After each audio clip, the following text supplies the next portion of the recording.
Good evening and welcome to Flat Earth UK Live. Joining me tonight and joining Paula tonight is Sasha, otherwise known as Orphan Red. Sasha, welcome to Flat Earth UK Live. Hello everyone. Hello to you too. On tonight's show we will be discussing spherical and plane geometry. We'll also look at the nasty comments we get in YouTube videos, along with the very flat and stationary plane we call Earth. So, Sasha, can you start us off by telling us, was it a gradual realization or a light bulb moment? How did you find out the Earth is flat? It was a really gradual thing. I was into the conspiracy theories, and so I think I was already a little bit more open-minded about what's real and what's not and what's kind of going on behind the scenes. And so I came across a Matthew Powerland's photo or painting, and I came across Mark Sargent's clues. And it's clues that really sparked something for me. And then I just started doing my own research, and it took me a while. And I still have moments where I wake up and I think, is this really real? But yeah, it is. And so it's been an interesting development.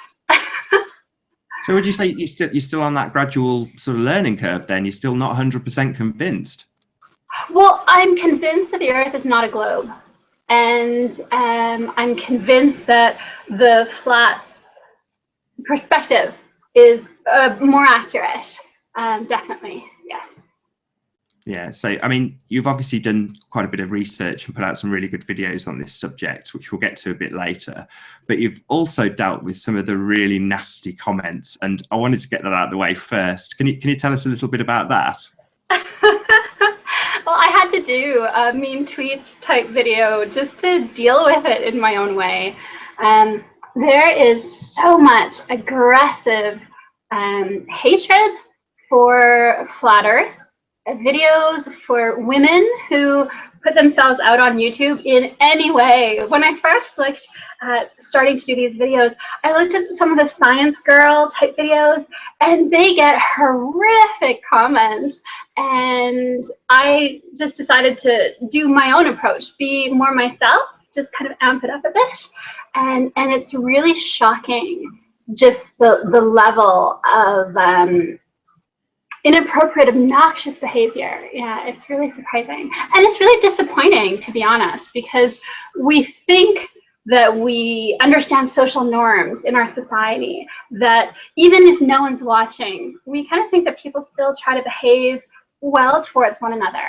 But the internet, it's kind of like the locker room from a 1950s rugby club in some ways, where there's nobody watching, so everyone's on their worst behavior. So it's been eye-opening, definitely. Yeah, it seems like you put up 1,000,000 miles of fiber optic cable between your screen and the person you're abusing, and that gives people free reign to be as nasty and as evil as they think is appropriate on some random video that they dislike or disagree with.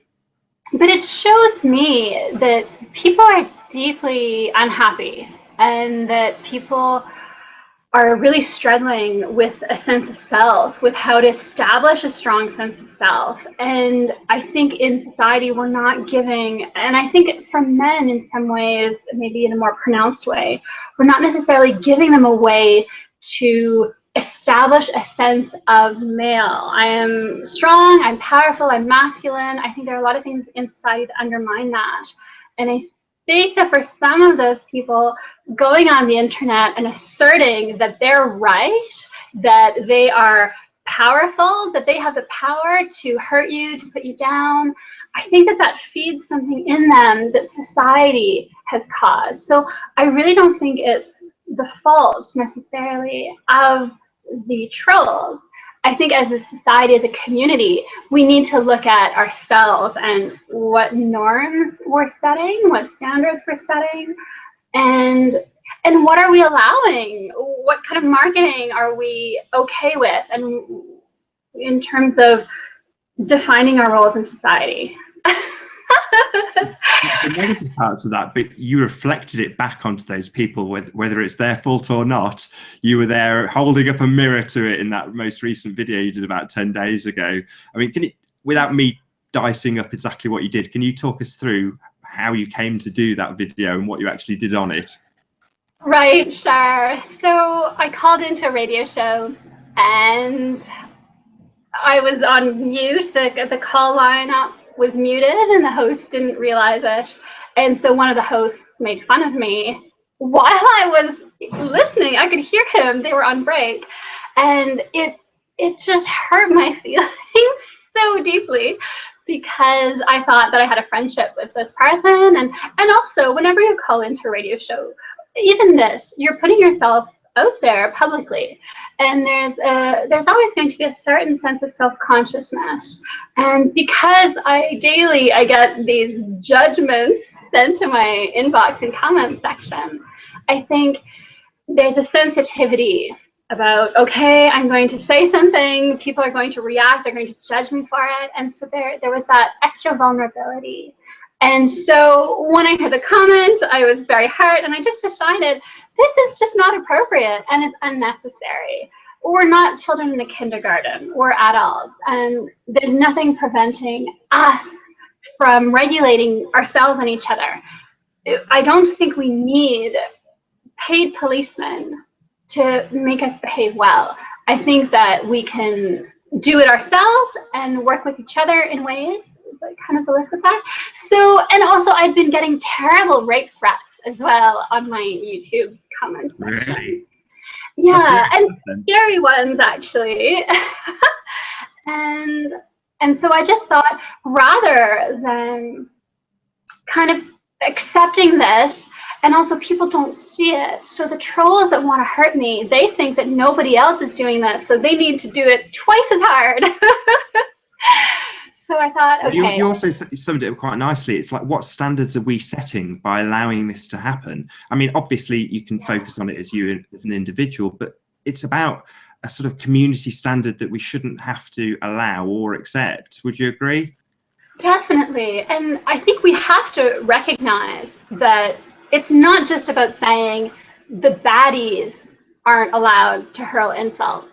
It's about saying, I'm not allowed to hurl insults. If someone says something, I don't have to call them an idiot, a moron. The word retard keeps coming up in the flat earth community for reasons I don't understand. I can choose to say, you know what, your argument isn't a very strong argument. Or I can say, you're not a very nice person and I don't like what you're saying. But there's no reason to attack them, because I think that that's the issue. I think everyone feels justified in their attack. Everyone feels like they're defending, oh, we're defending the flat earth, so we're going to call global believers all these names. And then the science believers, scientism, the scienters, I like to call them, they think that they're defending something of value as well. So I think if we engage in that behavior, then we're setting that standard for our community. And by highlighting it, just literally reading the comments straight back to the people and naming and shaming them.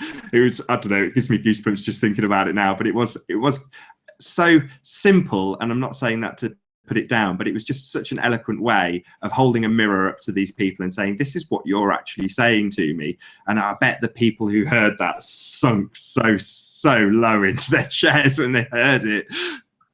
And people were shocked that that's what's going on, that's what's being said. And like you said, I think the people that had said these things were probably just as shocked to hear it said. And I didn't want to trivialize it. So I tried to read them with the feeling that I imagined the writers had when they wrote it. And I think that makes it effective to say, this is how you're choosing. These are the emotions that you're choosing to feel. There are more constructive ways, I think, to make the world a better place. You did one other thing, and I will mention this before we move on, but there was a point where I can't remember exactly what it was. It was something pretty serious, but you cut the music in the editing when you read it out. The guy who wants me to be crucified, and well, raped first and then crucified because I make videos about flat earth.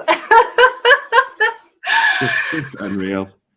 Yeah. I mean, one of the things that, let's get back onto flat earth now. I mean, basically explain the difference in trigonometry when measuring the distance to the celestial bodies. Can you explain to people what relevance that actually has to the shape of our earth? Well, science presents us with this view, the sun is 93 million miles away, and the Earth is an oblate spheroid.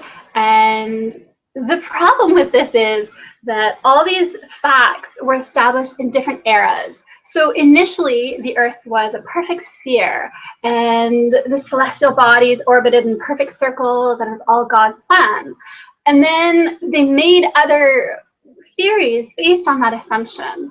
And then they discovered little problems with that, and so then they had to tweak everything. So 200 years ago, they realized, oh, oops, actually, we live on an oblate spheroid. We live on a pear-shaped Earth. It's not a perfect circle. And the orbits aren't perfectly circular. But when they made those changes, they didn't change all the other facts that rested on that underlying assumption of perfect spherical Earth. And so one of the consequences of that is that when you triangulate the distance to the sun, and because their numbers, they use the 92 million miles away, that triangle is very sensitive to angle differences. And so even if the angle is just an itty bitty rounding error difference, it makes a huge difference in the length of the side of the triangle, which is the distance between that point of the Earth and the sun. And so a lot of the scientists in response to that video said, oh, it's just a small percentage difference. It doesn't make a difference. And I thought, how can you be in science and not understand this very basic principle that if your triangle lengths are that long, then yes, a very tiny percentage of the difference of an angle is going to make a huge difference in the size of your triangle. So what I found was on a flat Earth, when you see the sun, because of the time zones, it's really hard to, it's not hard to explain, but I think about all these different things when I think about it, so it's hard to parse it out. But the basic point is you can have two people on our Earth looking at the sun. One person's looking in the afternoon, one person's looking in the morning, and they're looking at obviously the same sun. And so you can calculate a triangle between the sun, the two people, and then the distance between them. And by using an equilateral triangle where all three sides are the same, then the distance between the two people is the same as the distance to the sun. And the interesting thing was, when I started looking at this, is that I kept getting a number that correlates well with the distance to the sun that ancient navigators used to get with their sextant, which was between 3,500 and 4,000 miles above the Earth. Sure. And so when I look at that same model on the globe, it just fails to work because you don't actually get the 93 million miles on an oblate spheroid. You get it on a perfect sphere, but as soon as you move off that perfect spherical model that we dismissed 200 years ago, then all of a sudden, sometimes the sun is 120 million miles away, and then sometimes it's 42 million miles away. And so to me, it's surprising that that hasn't been addressed in standard science. Sure, especially as we're led to believe that it's 100% accurate. It is, 97 million miles away, and that's it. That's fact. Yes. Yeah, they do. They give everything as a fact, unquestionable, and to question it, it means you're crazy. Yeah. I mean, is there a particular flat Earth model that you subscribe to? Obviously, we're discussing the sun and moon going above us on the flat plane, but that's a very small percentage of a lot of different flat Earth models. Is there one that you really like or go along with more than others? Well, I think that a lot of there's the three main models, and I think that each of them offers a very good model, a better model than the globe by far. But I like the Mac Parlin infinite plane. I don't think of it as an infinite plane. I think of it as a vast plane. I like that theory. I think that in a lot of ancient mythologies, instead of talking about a wall of ice, they used to talk about the ocean encircling the world. And say that again. The ocean and what? Sorry. The ocean encircling the world. And so it's interesting to me that in the same era where they said there was an ocean encircling the world rather than the ice, they also talked about all these gods that were coming to visit them. So to me, that suggests maybe this vast plane that we're on also has climatic changes. And so maybe at some point in the past, it wasn't ice, it was warmer, and it allowed for travel between different petals. which to me, that would explain a lot of different things. So I kind of like that theory, and I could see how that might work. But I also like the dome enclosed world theory. I think that there's support for that as well. The plasma shield dome that NASA talked about recently is suggestive of that. And I think that there are a lot of problems with the stars that also suggest that it's an enclosed world, that it's projected onto some kind of a dome. So yeah, I think that that's a strong theory as well. The militarization of Antarctica, that suggests that there's something there, right? That they don't want us finding, or that maybe there are others on the outside, I don't know. So I think that that theory is a strong theory as well. But to be honest, the simulation theory of reality is one that rings true to me, but not as a computer game. I don't see this as a meaningless, purposeless simulation. I don't see it as a game. I think that there is a purpose. I think that we are, to a certain extent, there are consequences to our choices here and the decisions that we make. But I do think, in my experience, there's something about reality that's not concrete, and I think it suggests that it's something like a simulation. Does that make sense? Yeah, that makes sense. I mean, I think when the first one that you came to was Math Powerland, and he phrases it quite cleverly because he actually calls it just more land as opposed to infinite plane. So would you say that you would agree that there's possibly more land out there? Definitely, yes. And even the enclosed world allows for that, right? The dome doesn't have to be 100 feet away from the militarized border, right? So I think that that's a definite possibility. Which one do you prefer? Well, it's the not knowing. Jaron gave one of the most eloquent answers when I asked him what his belief systems were, and he basically said that he didn't like to hold beliefs, and he just liked to look with his own eyes and find proof. I mean, I'm very much paraphrasing what he said, but when it comes to the dome, I think, well, yeah, we've got biblical text and lots of religions point to it, but NASA also point to it, and they're kind of full of it, which makes me scratch my head and think, well, if NASA are telling us that there's the plasma layer or the Van Allen belts, you think, well, why are they telling us this? They don't normally want to give us anything, which puts me off. I don't know why. Definitely, but I think that the nuclear testing in the late 50s, that is suggestive of something, and I think it depends on how you interpret it. But I find that not persuasive, but there's something about that that leads me to think that it supports the dome theory. But then there's another camp of people when you start that line of research that will go into nuclear testing not even being real and nuclear arms being a complete farce as well. So you kind of back into the midst of what do you believe? Most of the information is tarnished to some degree or another.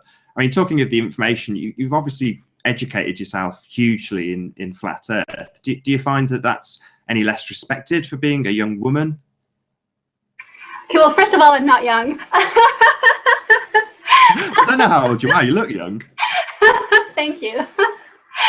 But I think, yes, I think being a woman, definitely. And I see it in the comments. It's interesting that the default is male. So I get a lot of comments about, oh, your voice is too high-pitched. You need to start speaking with a low voice. And I just think, because the professional, real default voice is male, and therefore I need to emulate it by talking as much like a man in low voice, serious tones. I think that's ridiculous. And then I get comments, oh, I should cover up my cleavage. I'm not going to hide my femininity in order to be taken more seriously, because that supports the idea that serious people are male, and in order to be taken seriously, you have to hide all evidence that you're not a male.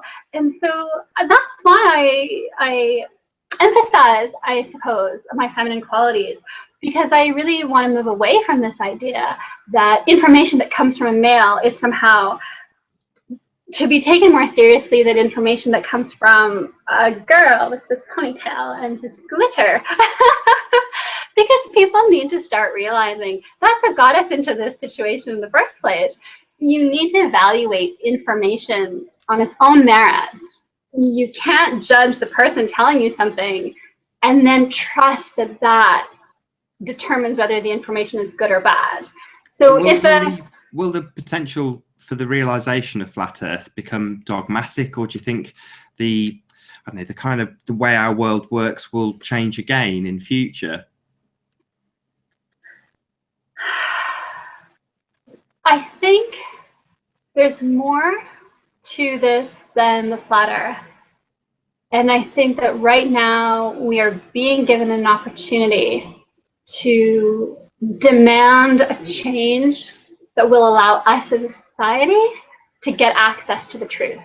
But if we miss this opportunity, then I think we're going to go head first into a new dogmatic religious system where you have religious flat earthers and religious scientism and Islam. And I think that that's concerning, and I think that we should be fighting against that. And we really need to, as much as we're enjoying sharing these videos and kind of entertaining each other and ourselves, I think we also need to start taking it to our real life and figure out how do we start demanding this unseating of scientism, the priesthood of scientism, because otherwise I think we're going to be in trouble. What ways, though, do you think that the realization might change? Obviously, a lot of people have asked, and including myself, will say that they've come to flat Earth through a YouTube video. Do you think that might change in the future? Do you think the way people will realize the truth will change? Yes, I think most people just go along with common sense. So if we can start shifting online ideology to get this idea of, oh, flat Earth is something that some legitimate people believe in, and I think the rapper B.O.B. did a great job of that. And I think that that just inches it into the mainstream ideology, and then that allows normal everyday people to say, yeah, you know, I always thought there was something weird about some of the ideas about the globe, and this flat Earth theory, that sounds okay. I don't think it has to be this huge shock to everybody's system. I think a lot of people are just going to gradually shift into buying into the flat Earth theory without too much resistance. So whose ideas then have you taken the most influence from, would you say? I'm terrible for this because I like a video, but that doesn't necessarily mean I like everything that content creator is putting out. So when I watch flat Earth videos, I tend to look at the ideas or the information that's being shared rather than becoming really loyal necessarily to the content creator. I mean, more now and now as I'm trying to get to know people, maybe I'm doing that a little bit more. So, I mean, the Mark's 12 Clues influenced me because he was one of the few that put his message in a way that appeals to me, which is not angry, not outraged, not aggressive, not saying everybody is stupid who doesn't believe this, but just very soft and gentle and saying, here's some information that if you want to look at, you might find interesting.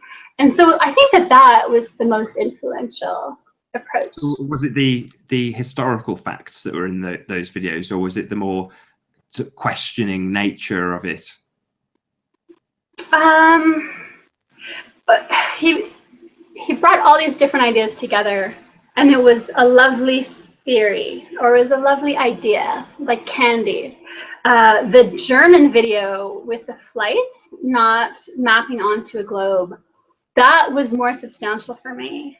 That was kind of, oh, this confection that I was enjoying, it's actually something, it's more of a meal, it's something more substantial. Yeah. Does this new outlook change your day-to-day behaviour in any way? Has it affected your everyday decision-making now that you know you're on flat Earth? Well, I've always been very concerned about morality, about my own morality, figuring out for myself. And I don't think that the flat Earth changes that. I'm still concerned about how to make good choices, how to be a positive influence in the world.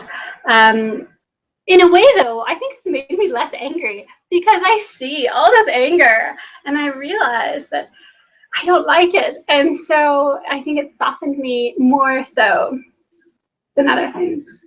It seems crazy that we can say that, because I've said this many times, there's so much love in the flat earth community, and I'm not going to dive into cult associations, but there's plenty of support, plenty of nice people. But yet, right at the beginning of the show, we're talking about the polar opposite, the pure evil that's involved. It's crazy that there could be such a massive contrast in the same place. Well, I think Mark has been very supportive, and that's made a really big difference. Patricia has been fantastic. She's fantastic for the community. She's really building this network of people. So in that sense, and I've had tremendous amount of support from my fans and subscribers and just the community. So yes, you're right. I should really stress that there is a really strong sense of support. Mm-hmm. I mean, this is something that I possibly wasn't going to touch on. I know Paula was discussing this with me before the show, but with things like Facebook, you get sort of a very different type of interaction, especially when it comes to something like Flat Earth on Facebook. And it's not something I particularly dabble with much. I know you're quite into Facebook. Can you tell us how you found your interactions when it comes to Flat Earth on that particular social media platform? Oh, it's been really wonderful because it allows me to really get to know people in the community who aren't content creators. And I think that that's important because there aren't that many content creators compared to how many people actually believe in the flat earth model. And so it's been really nice. And I think people are lonely. This is something that you can't talk to with anyone. And I think a lot of people are really struggling with that. And so it's nice to be able to connect with those people and say, yeah, I'm in the same boat. I also am surrounded in a lot of ways by people that just don't really get my way of seeing things. So it's been nice to see that. I mean, it has its ups and downs as well. Also, Facebook is a wonderful way of sharing information. I've discovered a lot of videos that I wouldn't have on my own, a lot of articles. So it's been really nice that way. So it's not all horrible Facebook hatred like I get. I know no Facebook flat earthers, so all I get is the however many couple of hundred people that I know on there giving me nothing but hatred. I mean, I've only just recently added people like yourself and Patricia. Yeah, it's interesting though, right? Because it shows you that this is having an impact. The fact that that your normal everyday Facebook friends are finding it so hard to deal with this. I mean, it shows us a lot that science is a religion and that the standard model is a religious belief. And when someone tries to defect from the religion, oh, everybody comes and it's apostasy and everyone wants to stone you. That's it. The globe is so dogmatic, and the way that it gets into our heads is from birth. Every image on every TV screen, iPad, iPhone, newspaper cutting, doesn't matter what it is, every billboard, you're being subjected non-stop to the globe. So it's no real surprise that people brace against it and don't want to know when you present something that's completely alien to them in the case of Flat Earth. I mean, have you done any, or are you doing any new Flat Earth research?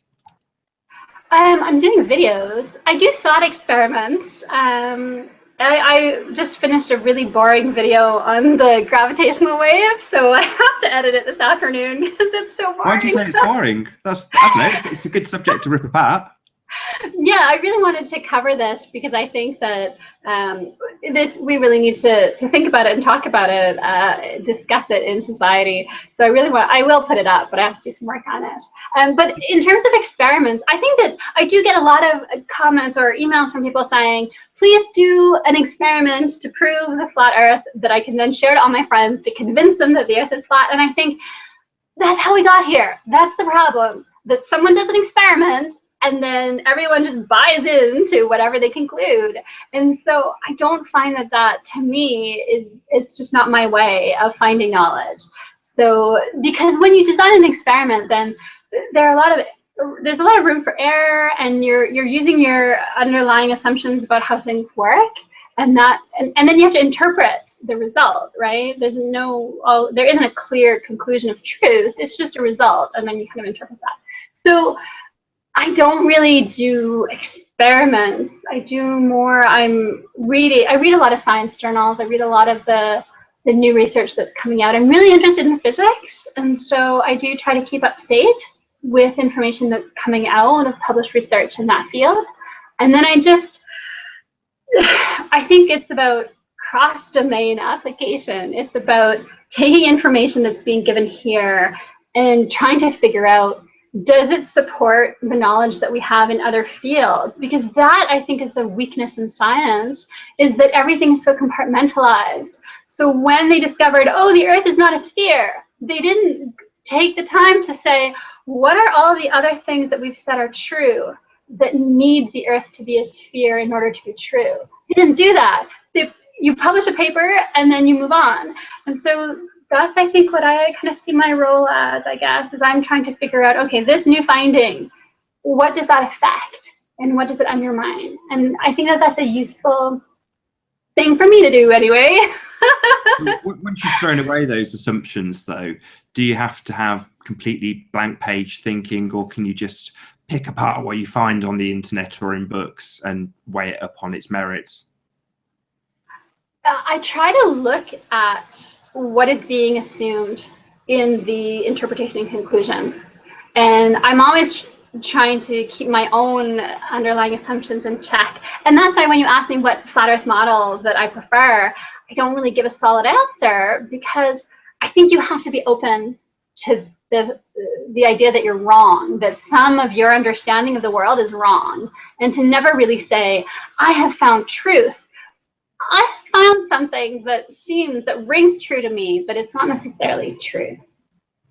So if this understanding became the social norm, how do you think that would affect society on the whole? I think it would have an effect. I think, people are, deeply unhappy. The United States, the number of antidepressants prescribed in that country is shocking. And so I think it would be a positive thing, because it allows people to say, if our understanding of the world was so wrong for so long and the system kept telling us this lie, then what else do we take for granted that can be questioned, that can be revamped? And what about our hierarchical structure? And what about how we regulate and how we police ourselves and the government structure? I think once you realize that the way things are, it doesn't have to continue to be, I think that's powerful for people. And I think that's where the system will see itself being threatened, because this allows people to question the system itself. And are there different ways? And also, who do you trust?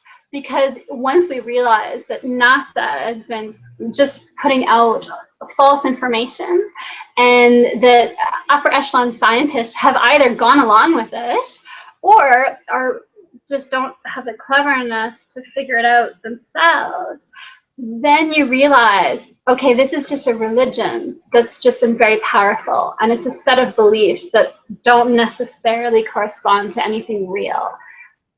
I think it allows you then to say, if the only way we can find truth about our world is by choosing between religions or among religions, then let's create one that we like, that brings out the best in us, instead of just following one that makes us unhappy. I mean, that's a massive list of things that anybody who's watching this for the first time will listen to that, take it all in, and have their head completely spinning. Do you think there's a chance that, I know there's several people that have sort of had a complete 360 turnaround on their beliefs. Do you think it could be overwhelming, the amount of things that you have to take on board in order to have a realization of flat Earth? No, like I said, I think for people who are really caught up in their lives, and they have kids, and they have to bring their kids to after school activities, and they have to pay their mortgage, and they're working on their relationship, I think for those people, it's just going to be this, oh, right, okay, now the Earth is flat. Okay, sure, I need to go drive my kid to their swimming lessons. I think for a lot of people, it's going to be a very insignificant blip. And I don't think that that's good. I think that that shows something strange about the world. But I think it'll affect a lot of the people who see themselves as the intellectual elite. I think those are the people who are going to struggle with this, because they've built their self-esteem on the idea that they've memorized all this information and that they have all this knowledge, and they mistake that in some cases for intelligence, just having information. And so I think they're the ones that are going to suffer and fight against this. Right. Yeah, I mean, it's difficult to know what's going to happen in the future when it comes to flat Earth. But do you think there's any chance of getting the idea across that you have to see it for yourself? How do you think we can push that idea rather than actual physical proofs of flat Earth? Sorry, say that again. How we can see it for ourselves? I'm trying to ask how we can enforce the self-realization rather than actually just proving it to people, because nobody ever accepts.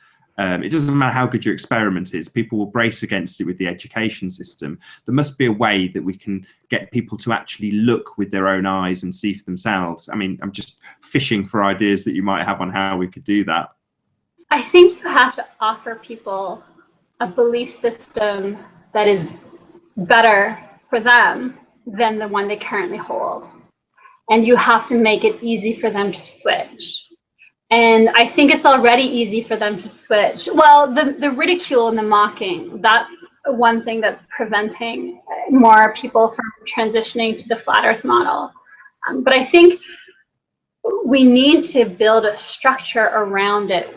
You can't just say, the Earth is flat, believe this, or here's an experiment. Although I think that there have been very, very persuasive experiments that have been done, especially the ships going over the horizon, and then the P90 or 900X brings them back. But that's not enough for people, because it's one fact that makes their entire worldview crumble, but it doesn't give them a new worldview. So you're going to take away their worldview and give them one fact. Well, how do they understand themselves in that context? You haven't given them context. So what I want to start working on is building a framework, is figuring out this, not the system, but the worldview that the flat Earth is a part of. And then we can offer that to people and say, you can give up that old globe Earth model that doesn't actually reflect the truth. And here's a new framework and a new context for you in its place.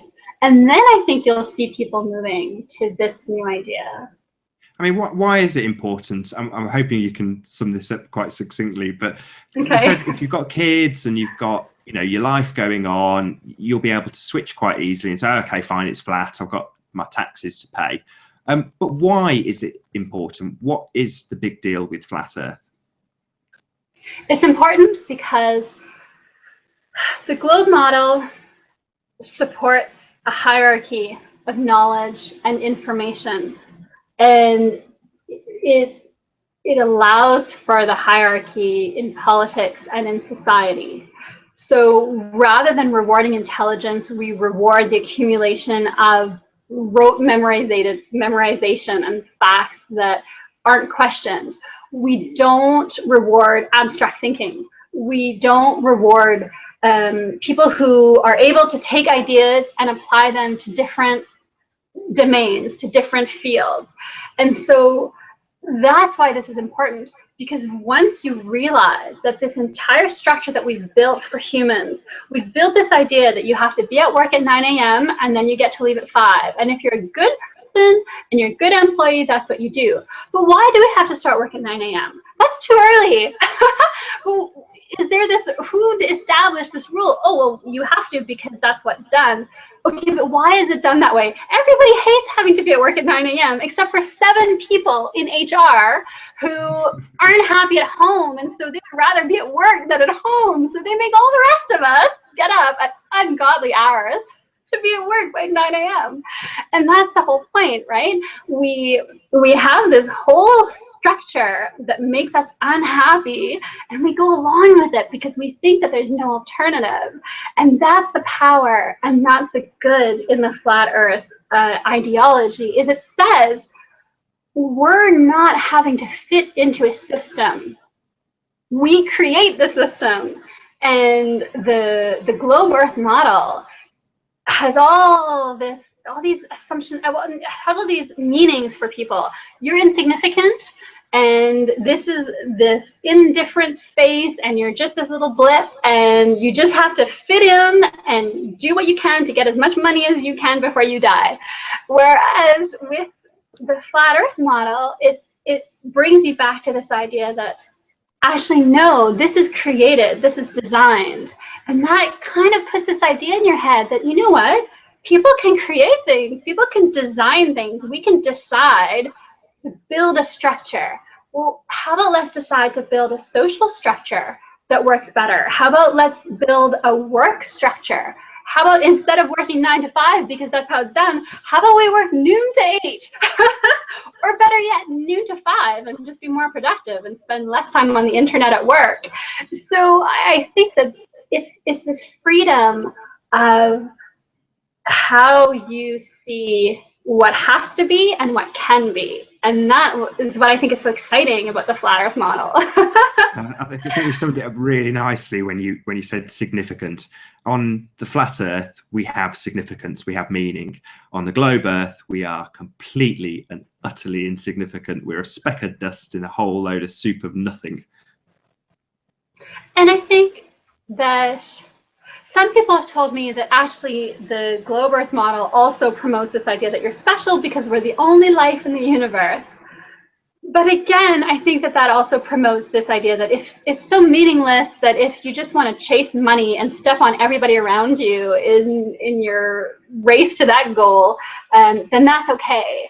Whereas I think if you start seeing things as, this is a beautiful world that we're in, and there is abundance, and we just have to choose how we interact with each other and with the world itself in order to see it for what it is. People think this is hell, this earth. This is heaven. There we have food, we have beautiful things, we have adventures and experiences, but instead we spend all our time doing things that don't actually make us happy. So I think that there's a lot of potential for things to get better and for people to become happier. Have you had plenty of support and encouragement from other YouTubers on your quest for flat Earth truth? Yeah, Patricia Steer has been wonderful. Mark Sargent as well has been really supportive. You know, Mr. Thrive and Survive was the first one. He mentioned me in one of his videos, and that really got the ball rolling, and it brought me to people's attention. And I will forever be grateful to him for that. And also, it brought me into the community. So instead of being an outsider looking in, it kind of invited me in, and that was really nice. The Globebusters, they acknowledged me, and you know, if they see me in the chat section, and that's nice. And even the people that call me a shill, they're acknowledging that I'm a content creator that's part of the community. They don't like that I'm there, but at least they're saying hello in their own way, I guess. But yeah, I think there has been some support. Do you think there's potential for answers that we can actually attain as a group rather than just on our own as individuals? Yes and no. I think you have to be an independent thinker. I think you have to figure out for yourself rather than just believe what someone tells you. And so from that perspective, I think individualism. But I think that there are some things that we're going to have to do as a group. If we're really going to challenge the status quo, then you need numbers to do that. And that's where that comes in, right? Sure. I mean, when I look at my metrics for the YouTube videos, at least, it seems that about 80% of the people are men, leaving 20% that are women. I mean, can you think of effective ways that we can get more women to come to the Flat Earth movement? Yes, we need more white knights. We need more white knights. Yes. So when I read through evil, horrific comments. Sometimes they slip through, right? So I have filters set up, but sometimes they slip through my filter and then they show up on the comments section. And sometimes I'll see a man say something like, you know, don't be disrespectful to Sasha. And it just makes my heart swell. And it makes me love men, because that's that gentlemanly, the white knight. It's the man who stands up for those that are weaker or more vulnerable than he is. That's a beautiful ideal. And it reminds me of that every time I see these men do that. And then instead of focusing on these creepy men that want to rape and crucify me, I am distracted by the reminder that there are these amazing men that are really wonderful. And so then it makes me feel safer to be putting content out there. And so I think that that's part of it. Another part of it, though, is I think that the infighting is, it really puts people off, and the aggression behind it puts people off. And for women as well. I don't know, do men get a burst of testosterone when they get angry? Is that, and then they really enjoy that feeling and make them feel powerful, and women don't get that? I don't know, because I think as a woman, if I'm very angry, then afterwards I just feel so exhausted. And so it's not something that I want to do very often, is to be really angry. And so I think if the flatter... I think you've summed it up really nicely. I think it is men wanting to assert their dominance, and the rush of testosterone, as you put it, is probably pretty accurate. So I think, too, if you want to attract more women to the movement, I think that there has to be a more considered approach. I think that there has to be a bit of a focus on the positive aspects of this, like we've been talking about. And I think more self-regulating within the community, more people in the community saying, you know what, that comment that you just made, that's not acceptable. Not because she's telling you not to say it to her, because I'm telling you that as a member of our community, that doesn't fly. And I think if we can start seeing a little bit more of that. But to be honest, I'm obviously not a normal woman. I'm not the average woman. That's why I'm part of the Flat Earth community. So I don't really know what works first to bring more normal women, or not normal. I think you're wrong. I think you do know. I mean, from what you've just said, you're pointing out that it has absolutely nothing to do with the flat earth proof or the evidence, which is obviously sound and there's loads of it, but it has everything to do with the social elements and the sort of caring and people's reaction to each other and fighting, which are all sort of social aspects as opposed to theoretical or physical proof. It's culture. Culture isn't something that we're given. It's something that we develop. And the Flat Earth community, it doesn't realize it yet, but it is creating a culture for this community. And so far, it's very polarized. You have the very supportive love aspect of this culture, and then you have the other side of it. And so I think we need to realize that, okay, instead of just letting this haphazard culture emerge, let's start thinking about what kind of culture we want for this community, maybe. I mean, can you give us an idea? Where do you actually see it in the cultural sense? This isn't something I even considered, which is probably me being a guy. But you know, it's all about the flat Earth proof for me and the physical evidence. Whereas what you've just said is really woken me up to the reality of why it's probably men, because maybe they like the aggression and the infighting. I don't know about that. I think more collabs. I wanted to do more collaborations. I went down to San Francisco. I was supposed to meet up with Matt Powerland anyway, and I reached out to Jeranism, but that didn't work out. I ended up coming back home, and on my way back, I stopped in and made the video with Mark. Sadly, he was dying of appendicitis, and I was exhausted from the trip. So I want to go back maybe and see him again when we're a little bit both feeling better. I think the collaborations would be useful, because I think this is wonderful, but it's not the same as being in the same room, having a cup of tea, talking about not just this, but kind of all kinds of things, making those links, new insights. And then I think that brings a stronger sense of friendship and community, rather than an online friendship. It becomes a real life friendship. So all of a sudden, the way we see each other as part of a community is stronger, And so then that culture, I think it'll just start to shape itself. But I do think more in-person collaborations would make a difference. I really do. What do you think about that? Well, I completely agree. I mean, one of the most magical things was when yourself and Mark Sargent were in the same room, and we have to ignore the comments that say, oh, it's been split screened, they're not really together, and all that kind of nonsense, because you could just tell from the way you reacted to each other that you were, you know, there was a little bit of awkwardness from Mark, and you know, there was a little bit of awkwardness from you, but that is part of the magic of being in the same room with somebody. You don't get that sort of connection. As wonderful as this is, I mean, this technology to me is just so amazing. People probably thinking what a geek, but this, just being able to communicate across the pond in the way we are, is amazing. But it will never compare to what you and Mark did, and being in the same room, having that not physical connection, but that, you know, that chemistry. You just can't get that through the lens of a camera. It's just not possible. So to see that was a really magical thing. And I think you're right, having more connections like that are a way of showing that we are, you know, not humble, but a more connected community, maybe. Well, that we're real, because we're always seeing two-dimensional images that are fake. We're always seeing TV shows and movies. And so even when we see something like this, I think there's a part of our brain that sees it as, I'm watching a TV show where these people are talking about the flat earth. There isn't that sense of realness. Whereas I think, like having met Mark in person, and I have to add, I did add a little green flash so that the people that wanted to say it was green screen, just to give them something to think about.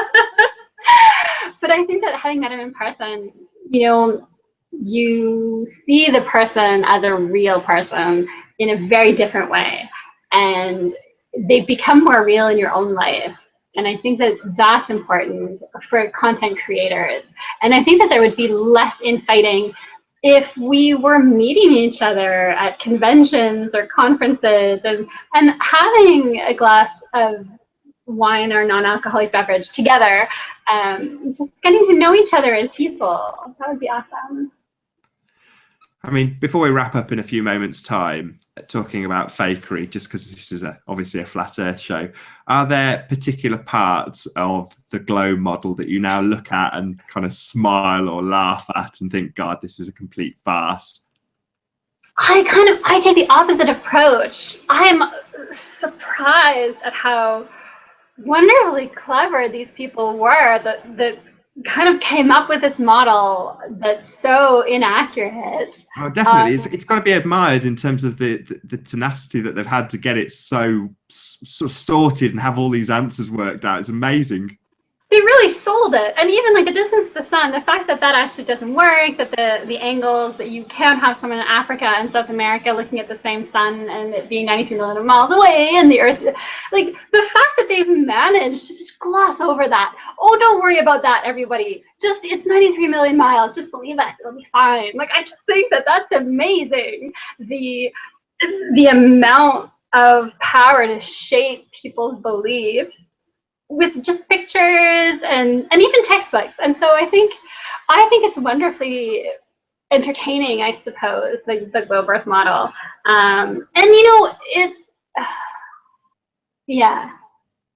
I'm going to leave it at that. It is like the Truman Show in terms of the way it's been running, the Globe, I mean. It's like a never-ending show that's been going on forever, costing everybody millions. But that's all it is. It's just one long, non-stop movie. Yeah, I think so. It makes me laugh more than anything. Yeah, it just makes me laugh. But I think that if we didn't laugh, we'd all be in tears. Yes. I do think that the ship's disappearing over the horizons, because I think that that's something that a lot of people refer to when they want to prove that the Earth is round. So I think that those videos that are coming out, I think they're very effective. But again, talking about collapse, do you know what's more effective than sending your friend a YouTube video of the ship reappearing on the zoom lens? Taking your friend on the weekend, go to the beach, bring a zoom lens. Do you know what I mean? Instead of just sending them, instead of sitting in your room on your laptop alone, eating whatever, and oh, here, friend, watch this video, it'll convince you. How about go out into the sunshine, grab your friend, say, we're going on a little road trip, go down to the beach, bring your camera. I think that that's the thing, that we need just start being real people in real lives, and less of these just, I'm on the computer, I'm on my smartphone. We need to start living our lives, I think, and that's something that we can offer that the globe model doesn't, because the globe model doesn't want you to go out and look at the world too closely. See, I did a video a little while back that said, look, put down your iPad, put down your keyboard and mouse, go outside and have a look at the flat earth for yourself. But then, of course, you have to tongue in cheek say, make sure you like and subscribe and watch my next video. That's hilarious. Well, yeah, we do want the information getting out. I have to ask Paula, what model do you prefer? Which model do you prefer? The globe. Paula's definitely not a flat earther. She still likes the globe. I like that. I like that you're able to not let that get between you. I think that's wonderful. Yeah, there's never a crossword. None of my family are flat earthers, are they? No, it's good to keep an open mind. So, yeah. Definitely. Well, it's been absolutely fantastic having you on, Sasha, otherwise known as Orphan Red. Thank you very, very much for being on Flat Earth UK. Thank you so much for having me. This has been really wonderful. I really appreciate the opportunity to chat about these things, and yeah, and it's been really good. And plus, it's been nice getting to know you better. I've started watching more of your videos, and I think you're doing a really good job. Oh, thank you very much. Well, once again, Sasha, otherwise known as Orphan Red, thank you very much for being here. Thank you. And to all of you in chat who've joined us live, I've been watching the chat feed. There's been a few trolls, of course, but to all of you as well, thank you very much for joining us on Flat Earth UK. I'll see you all in the next video.